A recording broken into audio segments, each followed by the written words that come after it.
Hello everyone, welcome back to YouTube channel setup tutorial. आज मैं निकिता आपके सामने सेकंड चैप्टर का सेकंड लेक्चर लेकर आ रही हूँ, जिसमें मैं आपको आज हेनरी फ्योल्स के 14 प्रिंसिपल्स के बारे में बताऊंगी। लेकिन उससे पहले मैं डिस्कस कर लेती हूँ, एक ओवरव्यू दे देती हूँ आपको कि मैं लास्ट लेक्चर में कौन कौन से टॉपिक्स कवर किए हैं, ताकि अगर किसी भी बच्चे का मिस हुआ है तो वो लास्ट लेक्चर में जाके देख सकता है। लास्ट लेक्चर में मैंने आपको प्रिंसिपल्स के बारे में पहले बताया था कि प्रिंसिपल्स क्या होते हैं। प्रिंसिपल्स जो होते हैं वो एक थ्योरी होती है जिसमें हमें गाइडलाइन मिलती है अपने काम को करने के लिए। लेकिन मैनेजमेंट प्रिंसिपल में क्या है, मैनेजमेंट प्रिंसिपल्स जो होते हैं फंडामेंटल ट्रुथ है, तो जनरल गाइडलाइन देते हैं हमारे मैनेजर को, ताकि वो अपने टास्क को परफॉर्म कर सके, अपने एक्शन को परफॉर्म कर सके। फिर उसके बाद मैंने आपको बताया था कि जो मैनेजमेंट के प्रिंसिपल्स हैं और हमारे प्योर साइंस के प्रिंसिपल हैं उसमें क्या फर्क रहता है। मैनेजमेंट के प्रिंसिपल और प्योर साइंस के प्रिंसिपल में यही फर्क है कि मैनेजमेंट के प्रिंसिपल्स जो रहते हैं हमारे, जो वो एग्जैक्टली हमारे रिजिड नहीं होते, वो चेंज किए जा सकते हैं हमारे नीड्स के अकॉर्डिंग। लेकिन हमारे जो प्योर साइंस के प्रिंसिपल होते हैं वो देखते हैं वो चेंज नहीं किए जा सकते हमारे नीड्स के अकॉर्डिंग। उसके बाद हमने पढ़ा था हमारे मैनेजमेंट प्रिंसिपल के नेचर, फीचर्स के बारे में, उसके इंपॉर्टेंस के बारे में। अगर किसी का मिस हुआ है या नहीं समझ आया है तो वो लास्ट लेक्चर के कमेंट बॉक्स में मेंशन कर देना क्या समझ नहीं आया, मैं आपकी क्वेरी को ले लूंगी। और अगर नहीं पढ़ा अभी तक तो लास्ट लेक्चर का लिंक हमारे डिस्क्रिप्शन बॉक्स में मिल जाएगा, उसको जाके जरूर देख लेना। अभी मैं टाइम वेस्ट नहीं करूंगी उसको दोबारा समझाने में। अब हम शुरू करेंगे हमारे प्रिंसिपल्स के साथ। पहले हमने प्रिंसिपल पढ़ने हैं हमारे मैनेजमेंट के हेनरी फ्योल के principle. Henri Fayol, Fayol's principles of management. अब हेनरी फ्योल कौन था? हेनरी फ्योल एक साइंटिस्ट था, मैनेजर के लिए हमें जो प्रिंसिपल्स दिए थे हमारे मैनेजमेंट में, उसने कंट्रीब्यूट किया था। लेकिन वो कब पैदा हुआ था, कहाँ पैदा हुआ था? Henri Fayol was born in France in 1841। ये 1 मार्क्स में आपको क्वेश्चन पूछा जा सकता है कि हेनरी फ्योल कहाँ पे पैदा हुए थे और कब पैदा हुए थे, तो अच्छे से पढ़ लेना। France in 1841। फिर हमने पढ़ना है कि कंट्रीब्यूशन फ्योल का हमारे मैनेजमेंट में मेजर कंट्रीब्यूशन उसके क्या है। मैनेजमेंट में पहला कंट्रीब्यूशन क्या है, उसने डिस्टिंक्ट बताया था हमें टेक्निकल और मैनेजरियल स्किल के। मतलब टेक्निकल स्किल होती है जो टेक्नीशियंस के द्वारा यूज की जाती है, टेक्निक्स के द्वारा यूज की जाती है, और मैनेजरियल स्किल्स होती हैं जो हम मैनेजर्स यूज करते हैं। तो उसने पहले डिफरेंस तो हमें ये समझाया था कि मैनेजर और टेक्निकल स्किल्स में क्या डिफरेंस रहता है। दूसरा पॉइंट हमने उसमें क्या बताया था कि आइडेंटिफाई किए उसने main step process of management के, जो हम कंसीडर करते हैं फंक्शंस भी। अब हमारे मैनेजमेंट का एक प्रोसेस होता है जिसे हम कंसीडर फंक्शंस करते थे, जो मैंने आपको पढ़ाए हैं मैनेजमेंट के function, planning, organising, staffing, directing and controlling. उसी की यहाँ बात हो रही है। वो किसने इंट्रोड्यूस किया था? हमारे हेनरी फ्योल्स ने। फिर उसने क्या इंट्रोड्यूस किया? 14 principle which act as a guideline for manager. जैसे कि ये टॉपिक के प्रिंसिपल्स का है, तो इसके हमें 14 प्रिंसिपल्स मिले हैं। 14 प्रिंसिपल जो हमें हेनरी फ्योल ने दिए हैं। फिर साइंटिफिक प्रिंसिपल्स भी हैं, तो नेक्स्ट आपको मैं बताऊंगी। लेकिन अभी पहले हम ये 14 प्रिंसिपल डिस्कस कर ले। पहला प्रिंसिपल 14 प्रिंसिपल में था division of work. Division of work से ही आपको समझ आता है काम को डिवाइड करना, काम को बांटना। अब मैनेजमेंट में क्यों हमें काम को बांटना चाहिए? एक अकेला इंसान तो सारे काम नहीं कर सकता, उसको काम को बांटना ही पड़ता है। जब वो काम बांटेगा तो उसको और समझ आएगा, उसको और क्लैरिटी मिलेगी अपने काम में। तो हमने पहले क्या इंट्रोड्यूस किया? उससे पहला principle division of work. Whole work divided into small task और यूनिट। मतलब उसने काम में उसको बांट दिया, स्मॉल सेक्शन, स्मॉल डिपार्टमेंट्स। मैंने आपको बताया है कि हमारे मैनेजमेंट में अलग अलग डिपार्टमेंट्स होते हैं, तो वो किसने इंट्रोड्यूस किया था? Division of work Henry Fayol का पहला प्रिंसिपल है। अब इसका पॉजिटिव इफेक्ट क्या है? Specialisation, improve efficiency. स्पेशलाइजेशन से क्या पता चलता है? देखो, अब काम बांट दिया गया है, हर इंसान ने अपना अपना काम करे, तो बार बार उस चीज को एक्सपीरियंस करके उसमें स्पेशलाइज हो जाएगा, वो एक्सपीरियंस होल्डर हो जाएगा, वो उस काम में गलतियां कम करेगा।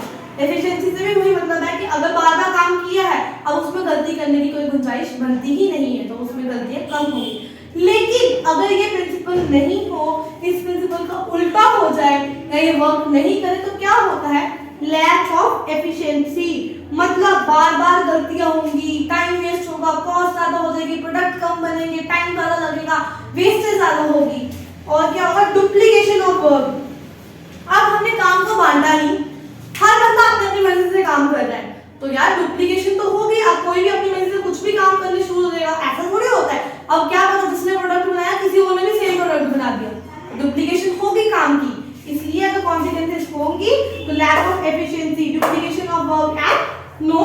स्पेशलाइजेशन, मतलब कोई भी इंसान कोई भी काम करेगा अपनी मर्जी से, तो कोई स्पेशलाइज होगा अपने काम में? नहीं।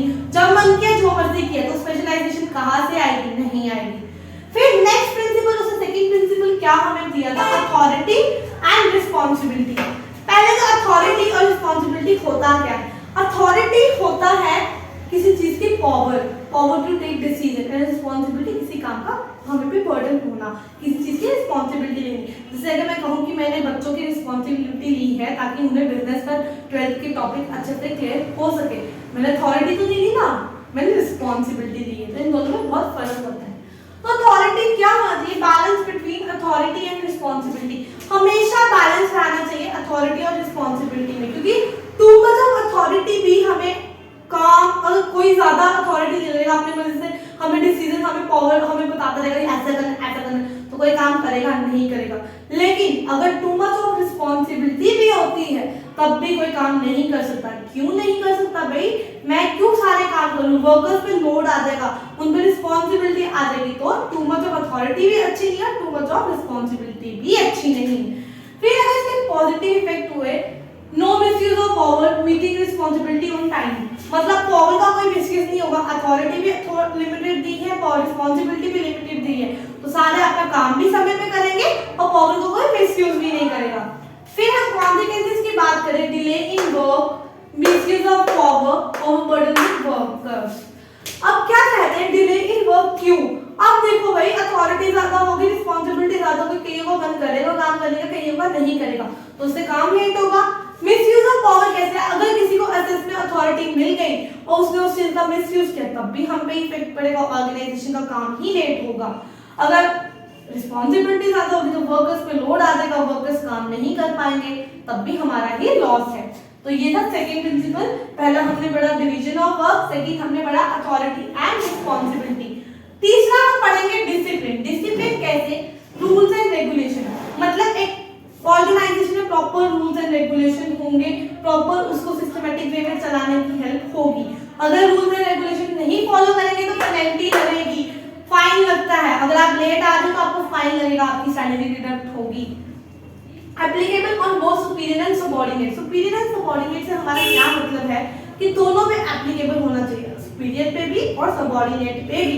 सुपीरियर को भी काम करना पड़ेगा, सबऑर्डिनेट को भी काम करना पड़ेगा। ऐसा नहीं सुपीरियर ने किया तो सबऑर्डिनेट ने नहीं किया, ऐसा कुछ नहीं होगा। दोनों को इक्वल काम, इक्वल डिसिप्लिन, इक्वल सब कुछ होना चाहिए। अगर सुपीरियर के लिए, सबऑर्डिनेट के लिए है कि लेट नहीं आया, तो सुपीरियर के लिए भी है, अगर वो लेट आएंगे तब भी पेनल्टी लगेगी। अब ये जो पेनल्टी बोर्ड है ना, आपको कई केस स्टडीज में भी मिल जाएगा। हाँ, कहीं में बोलेंगे ये लेट आ रहे थे वर्कर्स तो उनको पेनल्टी लगी, इसमें अब आप हमारा प्रिंसिपल फाइन करो, तो उसमें क्या आएगा? डिसिप्लिन। इसका पॉजिटिव इफेक्ट क्या होता है? सिस्टमैटिक वर्किंग, इंप्रूव एफिशिएंसी, मतलब एक सिस्टमैटिक वर्किंग होगी, प्रॉपर तरीके से काम होगा, प्रॉपर तरीके से सब कुछ होगा, तो और ये क्या होगा? एक एफिशिएंसी, मतलब हमारा काम सही से हो रहा है तो भाई कॉस्ट अच्छे से लगेगी, प्रोडक्शन अच्छे से होगी, तो सब कुछ अच्छे से चलेगा। लेकिन अगर डिसिप्लिन नहीं है तो उसको consequences, disorder, confusion, delay in work, मतलब आपस में लड़ाइयां लग जाएगी, काम लेट होगा, कोई कहेगा कि तू जल्दी आया, तू लेट आया, आपस में लड़ते रहेंगे तो काम कब करेंगे? तो डिसिप्लिन भी हमारा एक इंपॉर्टेंट प्रिंसिपल का थर्ड प्रिंसिपल है। चौथा प्रिंसिपल पढ़ेंगे हम, unity of command. Unity of command, command क्या होता है? कमांड से हमें पता चलता है क्या होता है? ऑर्डर देना, किसी चीज को बोलना, किसी चीज के बारे में बताना। तो यूनिटी ऑफ कमांड क्या होता है? Employ should receive order from only one boss, मतलब एम्प्लॉय को सिर्फ एक ही सबऑर्डिनेट से ऑर्डर मिलना चाहिए, एक ही बॉस से ऑर्डर मिलना चाहिए, ताकि वो अपना काम अच्छे से करे। लेकिन अगर उसको 4-5 एक इंसान को 3-4 लोग अपना ऑर्डर दे रहे हैं, तो वो काम कैसे करेगा? वो नहीं कर सकता। वो किसका ऑर्डर फॉलो करेगा? उसका उसका उसका 3 बॉस है, तीनों ने अपना अलग अलग ऑर्डर दे दिए, तो वो क्या करेगा? नहीं कर पाएगा। और दूसरा चीज क्या होती है इससे, अगर एम्प्लॉय को एक बॉस से ऑर्डर नहीं मिल रहा, मल्टीपल 2 से ज्यादा बॉस, एक से ज्यादा बॉस से मिल रहा है, तो उसके पास एक्सक्यूज देने का एक सॉलिड मोटिव मिल जाता है कि हाँ, मेरे को सबने अलग अलग काम बोला, मैं काम कैसे करता, उसने मुझे ये बोला था, मैंने आपका नहीं किया, उसको जाके बोला उसने मुझे ये बोला, मैंने आपका नहीं किया, तो इससे उसको मतलब उसको एक्सक्यूजेस देने का मोटिव मिल जाता है। इसका पॉजिटिव इफेक्ट क्या होगा? No confusion, no ego clashes, मतलब कोई भी कंफ्यूजन नहीं होगी, कोई भी ईगो क्लैशेस नहीं होगी। एक ही बॉस है, एक एक बॉस हर एम्प्लॉय को ऑर्डर दे रहा है तो कोई भी कंफ्यूजन नहीं होगी, लेकिन अगर हर बॉस अलग अलग ऑर्डर देगा तो बहुत सारी कंफ्यूजन हो सकती है।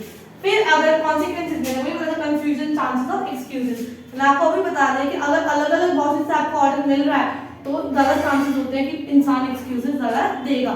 तो इससे क्या होता है कि चांसेस ऑफ एक्सक्यूजेस अगर इसको नहीं फॉलो करो एक्सक्यूजेस के चांसेस भी बढ़ सकते हैं। जैसे मैंने इस डायग्राम में भी आपको एक्सप्लेन किया कि एक बॉस अगर एम्प्लॉयज को ऑर्डर दे रहा है तो वो सही है, लेकिन अगर देखो 3 बॉस है, हर एक एम्प्लॉय को 3 ऑर्डर मिल रहे हैं तो वो काम कर सकते हैं? नहीं कर सकते।